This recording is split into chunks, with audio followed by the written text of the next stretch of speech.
ایک दिन की बात है। एक लड़का था जिसका नाम अहमद था। अहमद बहुत प्यारा था मगर उसकी एक बुरी आदत थी। वो अक्सर झूठ बोलता था। स्कूल में जब टीचर होमवर्क मांगती तो अहमद कहता, मेरी कॉपी कहीं गुम हो गई थी, या मैं बीमार था, होमवर्क नहीं कर सका। उसके पेरेंट्स और टीचर उसे बार बार समझाते, बेटा झूठ बोलना गुनाह है, अल्लाह ताला झूठ बोलने वालों को पसंद नहीं करता। लेकिन अहमद झूठ बोलना नहीं छोड़ता था।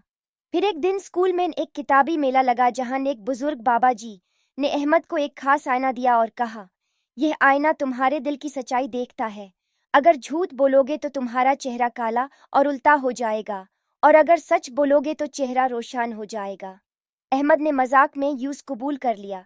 अगले दिन टीचर ने पूछा, अहमद होमवर्क किया? अहमद ने झूठ बोला, हाँ मैडम, मुकम्मल कर लिया। लेकिन जैसे ही उसने आईने में देखा, उसका चेहरा काला और उल्टा नजर आया। वो बहुत घबरा गया और फौरन सच बोल दिया, मैडम मैंने नहीं किया, माजरत। तब आईना रोशन हो गया और अहमद का चेहरा चमक उठा। तब अहमद ने समझा कि झूठ छुपता नहीं और सच्चाई ही दिल को सुकून देती है। तब से अहमद ने कभी झूठ नहीं बोला और अल्लाह की खुशनुदी हासिल की।